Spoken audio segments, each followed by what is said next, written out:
ಈ ಒಂದು ಗುಡಾರದಲ್ಲಿ ಒಂದು ಸಂತೋಷಕರವಾಗಿರ್ತಕ್ಕಂಥ ಆರಾಧನಾ ಮಾಡಕ ಎಲ್ಲರಿಗೂ ತುಂಬಾ ಮನಸ್ಸು. Hallelujah, hallelujah. ದೇವರು ಎಲ್ಲರಿಗೂ ಆಶೀರ್ವಾದ ಮಾಡಿ. ಆಮೆನ್. ದೇವರಿಗೆ ಸ್ತೋತ್ರ. ಇಲ್ಲಿವರೆಗೆ ನಾವು ಆರಾಧನಾ ಮೂಲಕವಾಗಿ ಆನಂದ ಪಟ್ಟಿದ್ದೆವು. ತಿರುಗಿ ನಾವು ವಾಕ್ಯ ಧ್ಯಾನದಲ್ಲಿ ಅದೇ ಉಲ್ಲಾಸ ನಾವು ತೋರಿಸ್ತೇವೆ. ಅದೇ ಭಯ, ಅದೇ ಉಲ್ಲಾಸ, ಅದೇ ಸಂತೋಷ. ದೇವರ ವಾಕ್ಯದಿಂದ ನಮಗೂ ಅನೇಕ ಲಾಭಗಳಾಯ್ತವ. ದುಡ್ಡು ಯಾರ ಕೊಟ್ರ ದುಡ್ಡು ತಗೊಂಡ್ ಕಸಿ ನಾವು ಹೋಗಿ ಕಸಿ ಏನಾರ ತಗೊಂಡ್ತಿದ್ರೆ ನಮ್ಗೆ ಹಂಗ ಆನಂದ ಆಯ್ತದಲ್ಲ, ಹಂಗೆ ಯಾರಾದ್ರೂ ಈ ವಾಕ್ಯಗಳು ತನ್ನ ಹೃದಯದಲ್ಲಿ ತನ್ನ ಮನಸ್ಸಿನಲ್ಲಿ ಇಟ್ಟುಕೊಂಡು ಅದ್ರ ಪ್ರಕಾರವಾಗಿ ನಡೀತಾರೋ ಅದಕ್ಕಿಂತ ಹೆಚ್ಚಾದ ಲಾಭ, ಸಂತೋಷ. ಹಲ್ಲೆಲೂಯಾ. ದೇವರಿಗೆ ಸ್ತೋತ್ರವಾಗಲಿ. ಈ ಒಂದು ಸಂದರ್ಭದಲ್ಲಿ ಮತ್ತೆ ಆದಾಗ 5ನೇ ಅಧ್ಯಾಯದಾಗ ಮೊದಲನೇ ವಚನ ಎಂದು ಓದರಿ ನಾವು.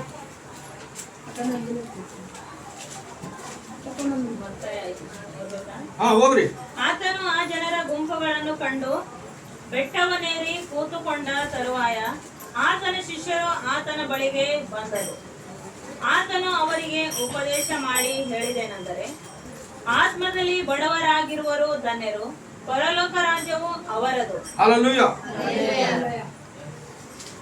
ಇವತ್ತು ನಮ್ಮಲ್ಲಿ ಬೆಳ್ಳಿ, ಬಂಗಾರ, ಹೊಲ, ನೆಲ, ಆಸ್ತಿ ಪಾಸ್ತಿ ದೇವ್ ಸಮೃದ್ಧಿಯಾಗಿ ನಮಗೆ ಕೊಟ್ಟಿರ್ವಿ. ನಾವು ಒಂದ್ ವೇಳೆ ಆತ್ಮದಲ್ಲಿ ಬಡವರಾಗಿದ್ರು ಮಾತ್ರ ದೇವರು ಹೇಳ್ತಾರ, ನೀವು ಧನ್ಯರು. ಆತ್ಮದಲ್ಲಿ ಬಡವರಾಗಿರ್ತಕ್ಕಂಥ ಪ್ರತಿ ಸಹೋದರ ಸಹೋದರಿ ದೇವರ ಸನ್ನಿಧಿಯಲ್ಲಿ ಅದ್ಭುತವಾಗಿರ್ತಕ್ಕಂಥ ಧನ್ಯತೆ ಹೊಂದ್ಕೊಳತ್ತಾರ. ಆ ಧನ್ಯತೆ ಎಲ್ಲರಿಗೆ ಬೇಕಲ್ಲತ್ತಾರ. ಆದ್ರ ಎಲ್ಲರಿಗೂ ಸಿಗತ್ತ ಅಂತ್ರಿ. ಅದ್ರ ಪ್ರಕಾರವಾಗಿ ಯಾರಾದರೂ ನಡೀತಾರೋ ಅವರಿಗೆ ಮಾತ್ರ ಖಂಡಿತವಾಗಿ ಆ ಧನ್ಯತೆ ಸಿಗಲತ್ತದ. ಹೆಚ್ಚಾದ ಧನ್ಯತೆ ದೇವರು ಅವರಿಗೆ ಕುಳ್ಳತರ. ಮತ್ತೇನಂತ, ದುಃಖ ಪಡುವವರು ಧನ್ಯರು, ಅವರು ಸಮಾಧಾನ ಹೊಂದುವರು. ಹಲ್ಲೆಲೂಯಾ. ಈ ವಿಷಯದಲ್ಲಿ ದುಃಖ ಯಾವಾಗ ಬರ್ತದ್ರಿ? ದುಃಖ ದುಃಖ ಅಕ್ಕ ಕಷ್ಟದಾಗಳ ನಮ್ಮಲ್ಲಿಗೆ ಬಂದಳ. ನಮ್ಮಲ್ಲಿ ಎಲ್ಲ ಬರ್ತಿದ್ದು ಸಮೃದ್ಧಿ ಅಲ್ಲ ಅಲ್ಲ, ಸಮೃದ್ಧಿ ಅಲ್ಲ. ಒಂದ್ ವೇಳೆ ಅವ್ರ ದುಃಖಕ್ಕೆ ದುಃಖ ಅಂತ ತಿಳ್ಕೊಂಡು, ಅವ್ರ ಸಮಸ್ಯೆಗೆ ಸಮಸ್ಯೆ ಅಂತ ತಿಳ್ಕೊಂಡು ಒಂದ್ ವೇಳೆ ನಾವು ಅವರಿಗೆ ಸಹಾಯ ಮಾಡ್ದೇವು ಅಂದ್ರ ಅಲ್ಲ, ಸಹಾಯ ಒಂದ್ ವೇಳೆ ನಾವು ಅವ್ರಿಗೆ ನಾವು ಮಾಡ್ದೇವು ಅಂದ್ರ, ಯಾರಾದರೂ ಸಹಾಯ ಮಾಡ್ತಾರೋ ಅವ್ರ ಕುಟುಂಬದಾಗ ಮಾತ್ರ ಎಲ್ಲರಿಗೂ ದುಃಖ ಆಯ್ತದ. ದುಃಖ ಇದ್ದಿದ್ದೆಲ್ಲ ಕೊಟ್ಟಕ್ಕಿದಿ ನಿಮ್ಮ ಅಕ್ಕಗ ಅಂತಕ್ಕಿದ್ದಿ ಅಲ್ಲ, ಎಲ್ಲರೂ ಏನ್ ಮಾಡ್ತಾರ? ದುಃಖ ಪಡಿತಾರ. ದುಃಖ ಪಡಿಕಸಿ ಆ ಮಾತಂಬಲ್ಲಪ್ಲೆ ಏನ್ ಅನ್ಬೇಕಂತ, ಕೊಟ್ರ ಬಟ್ಟಿ ಪರವಾಗಿ ಚಲೋ ಮಾಡಿದಿ, ಚಂದ ಧೈರ್ಯ ಕೊಡಿತು ಅಂತ ಬಿ ಹೇಳಿದ್ರೆ ಮಾತ್ರ ಅದ್ರಾಗ ಬಹಳ ಸಂತೋಷ ಇರ್ತದೆ. ಆದ್ರೆ ಈ ದುಃಖ ಪಡಿಬೇಕಂದ್ರೆ ಈಗ ನಾವು ಯಾವ ವಿಷಯದಾಗ ನಾವು ದುಃಖ ಪಡಿಬೇಕು? ಕೊಡೋ ವಿಷಯದಾಗೆ ದುಃಖ ಪಡಿಬೇಕಾ? ಏನು ಸುಳ್ಳು ಆಡೋದ್ರ ವಿಷಯದಾಗ, ಮುಚ್ಕೊಂಬ ವಿಷಯದಾಗ ನಾವು ದುಃಖ ಪಡಿಬೇಕು? ಯಾವ ರೀತಿಯಾಗಿ ನೀವು ದುಃಖ ಪಡಿದ್ರು ಅದ್ರ ಪ್ರತಿಫಲ ಖಂಡಿತವಾಗಿ ದೇವರು ಯಾರ್ದವ್ರಿಗೆ ಕೊಡೋರ. ಅವ್ರಿಗೆ ಮೇಲು ಮಾಡ್ತಾರೆ. ದೇವರಿಗೆ ಸ್ತೋತ್ರ. ಖಂಡಿತವಾಗಿ ನಿಮ್ಗೆ ದೇವರು ನಿಮ್ಮ ದುಃಖದ ಪರಂಭರಿಸು ದೇವ್ರು ಕೊಡ್ತಾರ. ಏನು ಕೊಡಲ್ಲ. ಈ ರೀತಿಯಾಗಿ ನೋಡ್ಬೇಕಾದ್ರ ಈ ಧನ್ಯತೆ ವಿಷಯದಲ್ಲಿ ಈ ರೀತಿಯಾಗಿದೆ. ಮತ್ತೇನಂತ, ಶಾಂತರು ಧನ್ಯರು, ಅವರು ಭೂಮಿಗೆ ಬಾಧ್ಯರಾಗುವರು. ಶಾಂತ ಬಹಳ ಮಂದಿಗೆ ತಾಳ್ಕೊಳಕ್ ಆಗಲ್ಲ. ಥೋಡೆ ಮಂದಿಗೆ ನೋಡ್ರಿ ಬರೀ ತಾಳ್ಕೊಂಬದೇ ಶಕ್ತಿ ಇರ್ಬೋದು ಅಲ್ಲ, ತಾಳ್ಕೊಂಬದೇ ಶಕ್ತಿ ಇರ್ಬೋದು. ಯಾಕಂದ್ರ ದೇವರು ಪ್ರತಿ ಒಬ್ಬೊಬ್ಬರಿಗೆ ಅವರಿಗೆ ಬೇಕಾಗಿರ್ತಕ್ಕಂಥ ಜ್ಞಾನ, ಅವರಿಗೆ ಬೇಕಾಗಿರ್ತಕ್ಕಂಥ ಶಕ್ತಿ, ತಿಳುವಳಿಕೆ ಇವೆಲ್ಲ ದೇವರ ಕೊಟ್ಟಾರ. ಅದಕ್ಕೆ ಈ ವಿಷಯದಲ್ಲಿ ನೋಡ್ಬೇಕಾದ್ರೆ ಇಲ್ಲಿವರೆಗೆ ನಾವು ಈ ರೀತಿಯಾಗಿ ವಾಕ್ಯ ಮಾತ್ರ ಹೇಳ್ತದ. ಈ ವಿಷಯದಾಗ ಮಾತ್ರ ನಾವು ಲೂಕನ್ ಬರೆದ ಸ್ವಾರ್ಥದಾಗ ಮೊದಲನೇ ಅಧ್ಯಾಯದಾಗ ಮಾತ್ರ ನಾವು ಹೋಗರಿ ಇವ್ರ ಪರಿಸ್ಥಿತಿ ಏನದ ಒಂದು ಸಲ ನಾವು ವಾಕ್ಯ ಧ್ಯಾನ ಮಾಡರಿ. ಲೂಕ ಮೊದಲನೇ ಅಧ್ಯಾಯ 5ನೇ ವರ್ಷದಿಂದ ಓದ್ತಾರೆ. ಯೂದಾಯದ ಅರಸನಾದ ಹೆರೋದನ ಕಾಲದಲ್ಲಿ ಅಬಿಯನ ವರ್ಗಕ್ಕೆ ಸೇರಿದ ಜಕರೀಯನೆಂಬ ಒಬ್ಬ ಯಾಜಕನಿದ್ದನು. ಅವನ ಹೆಂಡತಿಯು ಆರೋನನ ವಂಶದವಳು. ಆಕೆಯ ಹೆಸರು ಎಲಿಜಬೆತ್. ಅವರಿಬ್ಬರು ಕರ್ತನ ಎಲ್ಲ ಆಜ್ಞೆಗಳನ್ನು ನೇಮ ನಿಷ್ಠೆಗಳನ್ನು ಕೈಕೊಂಡು ತಪ್ಪಿಲ್ಲದೆ ನಡಕೊಳ್ಳುತ್ತಾ ದೇವರ ದೃಷ್ಟಿಯಲ್ಲಿ ನೀತಿವಂತರಾಗಿದ್ದರು. ಹಲ್ಲೆಲೂಯಾ, ಚಪ್ಪಾಳೆ ತಟ್ಟರೆ. ಶಾಂತರು ಧನ್ಯರು, ದುಃಖ ಪಡುವರು ಧನ್ಯರು, ನಿರ್ಮಲ ಚಿತ್ತವರು ಧನ್ಯರು ಅಂತ ಹೇಳ್ಕಿ ವಾಕ್ಯ ಹೇಳ್ತದಲ್ಲ.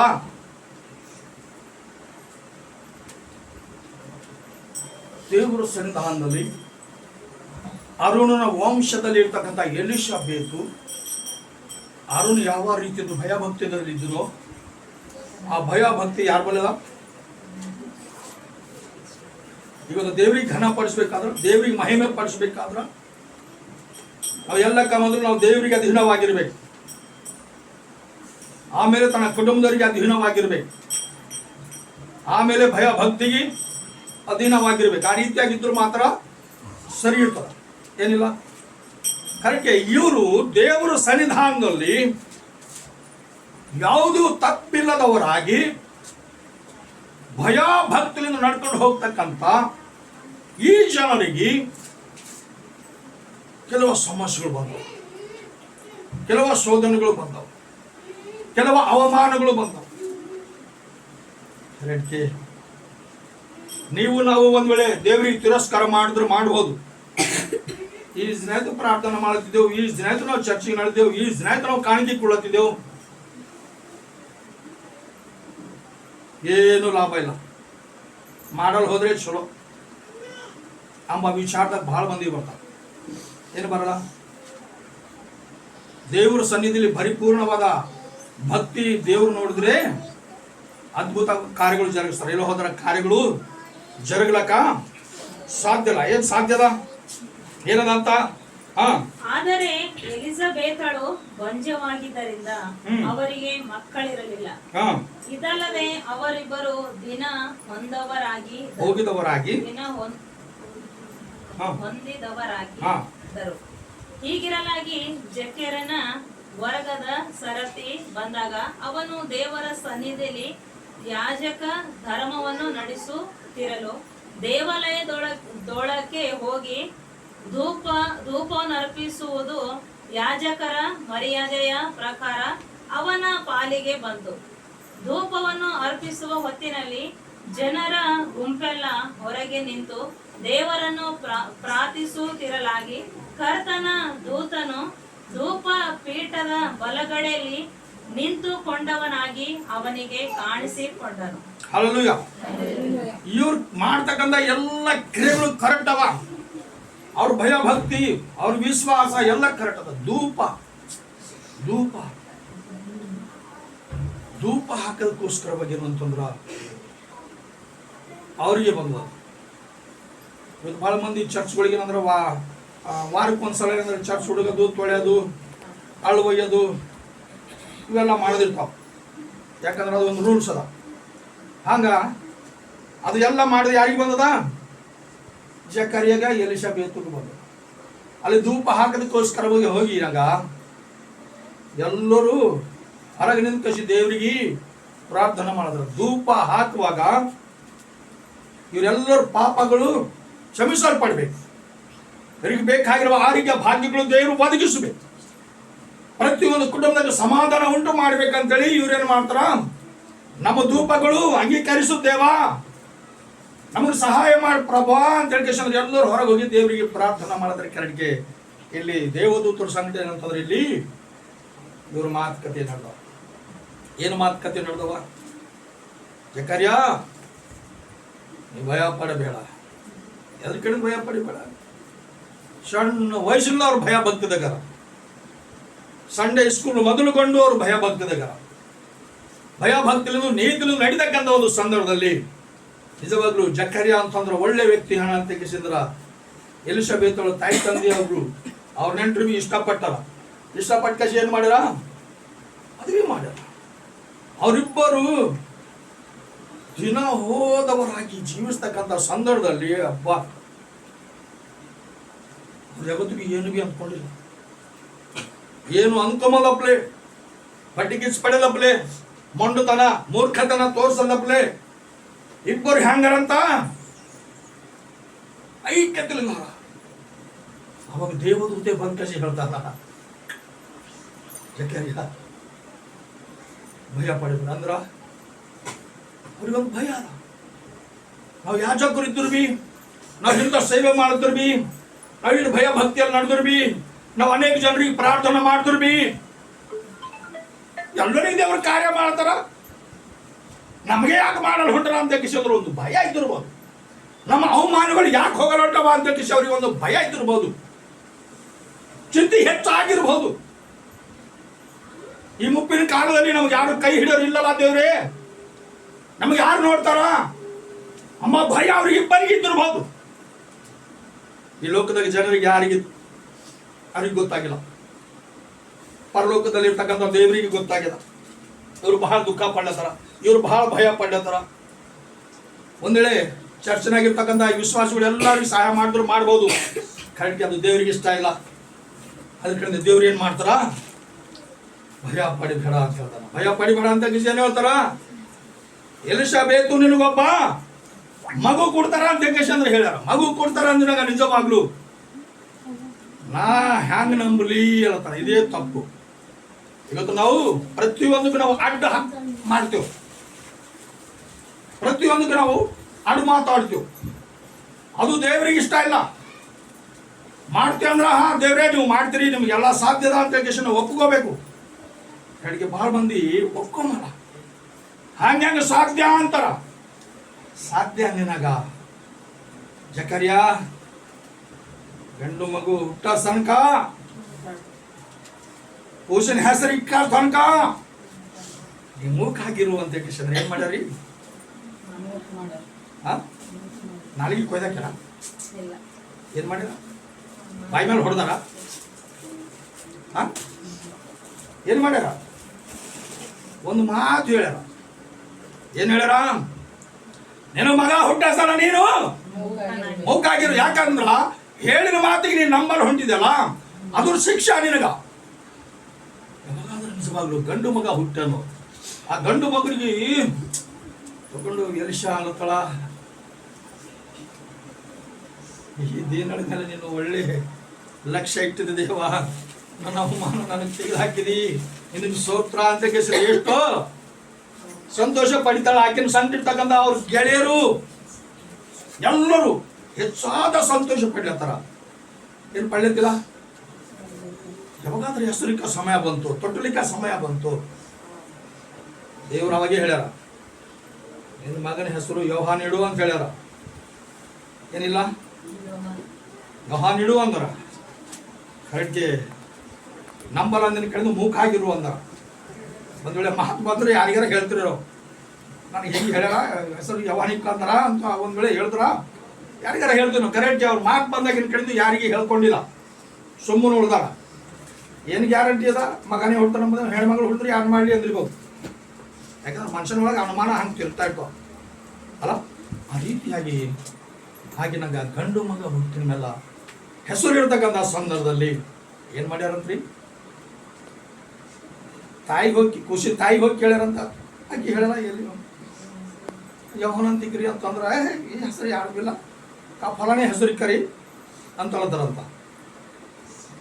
ಹಂಗೆ ಕೇಳ್ಕೊತ ಮತ್ತೆ ಬಂದ್ರ ಜಕಾರಿಯನ್ನ ಬಳಿ ಬಂದ. ಜಕಾರಿಯನ್ನ ಬಳಿ ಬಂದ ಕಸಿ ಕೇಳ್ತಾರೆ, ಕೈ ಇಶಾರಿ ಮಾಡಿ, ನಿನ್ನ ಮಗನ ಹೆಸರು ಯಾರಿಗೆ ಕಲದಿದಿ ಅಂತಂದ್ರು. ಅವ ಒಂದು ಪಾರ್ಟಿ ಒಂದು ಬಳಪ ತಂದು ಕೊಡು ಅಂದ. ಅಲ್ಲ, ಯಾಕಂದ್ರೆ ಮಾತಾಡಕ್ ಬರೋದಲ್ಲ. ಪಾಟಿ ಒಂದು ಬಳಕ ತಂದು ಕೊಡೋದ್ರೆ ಹಿಶಾರಿ ಮಾಡ್ದ ತಂದು ಕೊಟ್ಟವ ಪಟ್ರಮ್ಮ ಬಾಡ್ದಾನಂತ ಈ ಹಸರಿಕ್ರಿ ಅಂತೇಳಿ ಬಾಡ್ದಾನಂತ ಈ ಹಸುರಿಕ್ರಿ ಅಂತೇಳಿ ಕಸಿ ಬಾಡ್ ಕಸಿ ಆ ಹಸುರಿಕ್ಕಿ ಸೊಡಲ್ಲ ಅಂತೇಳಿ ಕಸಿ ಅವನ ಸ್ವರ ಬಿಚ್ಚದು ಅವನ ಸ್ವರ ಎತ್ತು ಮಾತಾಡಕ ಹಲಲುಯ್ಯ ಯಾಕಂದ್ರೆ ದೇವ್ರ ಮಾತೇ ಇರ್ತದ ಮತ್ತೊಂದಿರಲ್ಲ ಮತ್ತೊಂದಿರ್ತದ ಆ ರೀತಿಯಾಗಿ ನಾವು ದೇವರ ಸನ್ನಿಧಾನದಲ್ಲಿ ನಮ್ಮ ಜೀವಿತದಲ್ಲಿ ಕೆಲವು ಶೋಧನೆಗಳು, ಕೆಲವು ಸಮಸ್ಯೆಗಳು, ಕೆಲವು ಅವಮಾನಗಳು, ಕೆಲವು ದುಃಖಗಳು, ಕೆಲವು ಆಪತ್ತುಗಳು ಬರಬಹುದು. ಅದಕ್ಕೆ ಎದುರಿಸ್ತಕ್ಕಂಥ ಶಕ್ತಿ ನಮ್ಮಲ್ಲಿ ಆಯ್ತದ ನಮ್ಮಲ್ಲಿ ಎದುರಿಸ್ಬೇಕಾದ್ರೆ ಏನು ಮಾಡಬೇಕು ನಮ್ಗೆ ಗೊತ್ತಾ? ಮೊಳಕಾಲು ಇರಬೇಕು, ಪ್ರಾರ್ಥನೆ ಮಾಡಬೇಕು. ನನ್ನ ಸಮಸ್ಯೆ ನೀನೇ ತೀರಿಸ್ತಪ್ಪ, ನನಗೆ ನೀನೇ ಕಾಪಾಡ್ತಿ, ನೀನೇ ಸಹಾಯ ಮಾಡ್ತಿ, ನನಗೆ ಕನಿಕರಿಸು ಅಂತೇಳಿ ಯಾರಾದರೂ ಪ್ರಾರ್ಥನೆ ಮಾಡ್ತಾರೋ, ಯಾರಾದರೂ ದೇವರಿಗೆ ಕೇಳ್ತಾರೋ ಅವ್ರು ಮಾತ್ರ ಬಿಡುಗಡೆ ಹೊಂದುತ್ತಾರ. ಇವ್ರ ವಯಸ್ಸೇ ಹೋಯ್ತು, ಇವರು ಮುಪ್ಪಿನ ಕಾಲದಲ್ಲೇ ಬಂದರು, ಕಡೆಗೆ ಅವ್ರ ವಿಶ್ವಾಸ ಮಾತ್ರ ಹಂಗೇ ಇತ್ತು. ಆದ್ರ ಕೊನೆಗೆ ಬರ್ಬೇಕಾದ್ರೆ ನಮ್ಮ ಪರಿಸ್ಥಿತಿ ಏನಾಯ್ತು ಅಂದಿನಾಗ ಭಯ ಪಡಿಬೇಡ ಅಂತ ಹೇಳ್ತಾರ. ಇವತ್ತು ಬಹಳ ಮಂದಿಗೆ ಮಕ್ಕಳಿದ್ರಿ ಬಿ ಭಯ ಅದ. ಭಯ ಇದ್ದವ್ರು ಎಷ್ಟು ಮಂದಿ ಇದ್ರಿ? ಎಷ್ಟು ಮಂದಿ ಇದ್ರು? ಗಂಡಿರ್ಲಕ್ಕಾಗಿ ಬಿ ಭಯ ಅದ, ಗಂಡು ಮಕ್ಕಳು ಇರ್ಲಕ್ಕಾಗಿ ಬಿ ಭಯ ಅದ. ಯಾಕೋ ಗೊತ್ತಾ? ಆ ಭಯ ಯಾಕೋ ಗೊತ್ತಾ? ಭರೋಸಾ ಇಲ್ಲ. ಮಕ್ಕಳು ಬಿ ಭರೋಸೆ ಮಂತರು ಇಲ್ಲ, ತನ್ನ ಯಜಮಾನರು ಬಿ ಭರೋಸೆ ಮಂತರು ಇಲ್ಲ. ಇದ್ರಾಗ ಬಹಳ ಮಂದಿಗೆ ಭಯ ಅದ. ಆ ಭಯ ಭರಿತರಾಗಿ ಏನ್ ಮಾಡ್ಬೇಕು ಅಂದ್ರೆ ಆ ದೇವರಿಗೆ ಪ್ರಾರ್ಥನೆ ಮಾಡಿದ್ರೆ ಮಾತ್ರ ಆ ಭಯದಿಂದ ಬಿಡುಗಡೆ ಸಿಗ್ತದ. ಒಂದ್ ವೇಳೆ ದೇವರಿಗೆ ಪ್ರಾರ್ಥನೆ ಮಾಡಲು ಹೋದೆವು ಅಂದ್ರ ಆ ಬಿಡುಗಡೆ ಸಿಗಲ್ಲ. ಏಸ್ ಮಂದಿ ಮುಂದೆ ಹೇಳ್ಕೊಂಡ್ರು ಬಿ ಅದು ಹಂಗೆ ಇರ್ತದ. ದೇವ್ರಿಗೆ ಹೇಳ್ಕೊಂಡ್ರ ದೇವರು ಖಂಡಿತವಾಗಿ ಒಂದಿನ ಅದಕ್ಕೆ ಜವಾಬು ಕೊಡ್ತಾರೆ. ಏನು ಕೊಡಲ್ಲ? ಅದೇ ಆಗ್ಯದ. ಒಂದ್ ವೇಳೆ ನಿಜವಾಗ್ಲು ಈ ಕುಟುಂಬದಾಗ ನಿಜವಾಗ್ಲು ನಾವು ನೋಡ್ಬೇಕಾದ್ರ ಅವ್ರಿಗೆ ಮಗ ಹುಟ್ಟಿನ ಹಿಡಿದು ಅವ್ರು ರೊಕ್ಕ ಬರ್ಕೊತಾರ, ನೀರು ಬರ್ಕಿನ ಬಳಿ ರೊಕ್ಕ ಬರ್ಕೊತಾರ. ಕಡ್ಗೆ ನಮ್ಮ ದೇವರು ನನಗೆ ಸಹಾಯ ಮಾಡ್ತಾರ, ನಮ್ಮ ದೇವರು ನಮ್ಮ ಮಗನಿಗೆ ಚಂದ ಮಾಡ್ತಾರ. ಆ ವಿಶ್ವಾಸ ಇಟ್ಕೊಂಡು ಕಸಿ ಎಷ್ಟೋ ಅವ್ರು ಪ್ರಯಾಸ ಪಟ್ಟು ದೇವ್ರ ಕಣ್ಣು ನೋಡತಾರ, ಮಗನ ಕಣ್ಣು ನೋಡತಾರ, ದೇವ್ರ ಕಣ್ಣು ನೋಡತಾರ, ಮಗನ ಕಣ್ಣು ನೋಡತಾರ. ಆ ಮಗನಿಗೆ ದೇವರು ದಿನ ಥೋಡೆ ಬಲ ಪಡಿಸತ್ರ. ಹಲ್ಲೆಲೂಯಾ. ಏನಿಲ್ಲ, ಆ ಹಾಲದ ಹುಟ್ಟಿನ ಎಸೋ ಮಕ್ಕಳು ಏನಿಲ್ಲ, ಕೈ ಇಲ್ಲ, ಕಾಲಿಲ್ಲ, ಹೇಳಿಲ್ಲ, ಇಲ್ಲ, ಏನಿಲ್ಲ. ನಾವು ನೋಡ ಹಿಡಿದು ಕೂಸು ಬಹಳ ಏನ ಇದ್ದು ಕರಡಿಕೆ ದೇವ್ರು ಅದ್ಭುತ ಕಾರ್ಯ ಮಾಡಿದ ಕಡಿದು ನಿಜವಾಗ್ಲಿ ಗೊತ್ತಾ? ಒಳ್ಳೆ ಸ್ಥಿತಿಯಲ್ಲಿ ದೇವ್ರು ಇಟ್ಟಾರ. ಕೃತಜ್ಞತೆ ಹೇಳಕ್ಕೇನಂತಂದ್ರ ದೇವ್ರು ನಮಗೇನಾದ್ರು ಬಹಳ ಉಪಕಾರ ಮಾಡ್ತಾರ, ನಮ್ಗೆ ಸಹಾಯ ಮಾಡ್ತಾರ, ನಮಗೆ ಕಾಪಾಡ್ತಾರ, ನಮಗೂ ನಡೆಸಿ ಕೊಡ್ತಾರ. ದೇವ್ರು ನಮ್ಗೆ ಇನ್ನೂ ಹೆಚ್ಚಾಗಿ ನಡೆಸ್ಕೊಡ್ಲಿ ಅಂತೇಳಿ ಅದು ಮಾಡ್ತಕ್ಕಂಥ ಉಪಕಾರಗಳು, ಅದು ಮಾಡ್ತಕ್ಕಂಥ ಮೇಲುಗಳು ಏನ್ ಮಾಡ್ತಾರ? ಅದಕ್ಕೆ ಕೃತಜ್ಞತೆ ಹೇಳ್ತಾರ. ಇದು ಯಾವ್ದು ಕೂಡಿಕ? ಕೃತಜ್ಞತೆ. ಒಂದ್ ವೇಳೆ ಈ ಕೃತಜ್ಞತೆಗೆ ಒಂದ್ ವೇಳೆ ದೇವ್ರ ಜವಾಬ್ ಕೊಟ್ಟರು ಅಂತಂದ್ರ ಪ್ರತಿ ಸಮಸ್ಯೆಗಳನ್ನು ಬಿಡುಗಡೆ ಕೊಡ್ತಾರ. ಆ ಪ್ರತಿ ಸಮಸ್ಯೆಗಳನ್ನು ಬಿಡುಗಡೆ ಕೊಡಲಕ್ಕೆ ಅವ್ರ ಕುಟುಂಬದಾಗ ಪ್ರಾರ್ಥನೆ ಇಟ್ಕೊಂಡು ನಮ್ಮ ಮನೆಗೆ ಎಲ್ಲರೂ ಬಂದು ಆರಾಧನೆ ಮಾಡಿ, ನಮ್ಮ ಕುಟುಂಬ ಕಡೆಯಿಂದ ಪ್ರಾರ್ಥನೆ ಮಾಡಿ ದೇವರಿಂದ ನಮ್ಗೆ ಆಶೀರ್ವಾದಗಳು ಬರಪ್ಲೆ ಎಲ್ಲ ಸಹಾಯ ಮಾಡ್ಬೇಕಂತ ಕೇಶವರು ಈ ಕೃತಜ್ಞತೆ ಕೂಡಿಕೆ ಇಟ್ಕೊಂಡಾರ. ಬಂದಿದ್ದಕ್ಕಾಗಿ ನಿಮ್ಮೆಲ್ಲರಿಗೆ ಆ ಕುಟುಂಬದ ಪರವಾಗಿ ನಿಮಗೆ ವಂದನೆಗಳು ಹೇಳ್ತೇನೆ. ಯೇಸು ಕ್ರಿಸ್ತನ ನಾಮದಲ್ಲಿ ಆ ಕುಟುಂಬ ಆಶೀರ್ವಾದಿಸಲಿ ಪಡಲಿ ಎಂಬುದಾಗಿ ಆಶಿಸುತ್ತಿದ್ದೇನೆ. ನಿಜವಾಗ್ಲೂ ಈ ಸಮಯಕ್ಕಾಗಿ, ಈ ಅವಕಾಶಕ್ಕಾಗಿ ದೇವ್ರಿಗೆ ನಮಗೆ ಒಳ್ಳೆ ಅವಕಾಶ ಕೊಟ್ಟಾರ. ಈ ಜಾಗದಾಗ ನಾವು ಭಜನೆ ಮಾಡಿದೆವು, ಇಲ್ಲಿ ಮಾಡಿನಪ್ಪ ಭಜನೆ.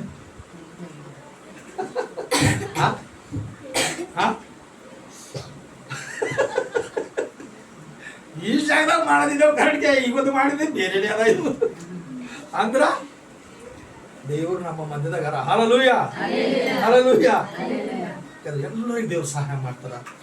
ಅವ್ರ ಕುಟುಂಬ ಕಡಿದು, ಅವ್ರ ಮಗನ ಕಡಿದು, ಅವ್ರ ಭವಿಷ್ಯದ ಕಡಿದು, ಆರೋಗ್ಯ ಕಡಿದು, ಅವ್ರ ಕೆಲಸದ ಕಡಿದು ದಯಮಾಡಿ ನೀವು ಎಲ್ಲರೂ ಪ್ರಾರ್ಥನೆ ಮಾಡಬೇಕೆಂಬುದಾಗಿ ವಿನಂತಿ ಮಾಡ್ತೇನೆ.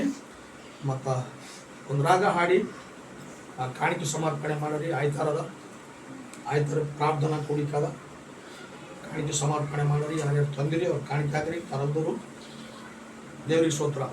Hallelujah hallelujah.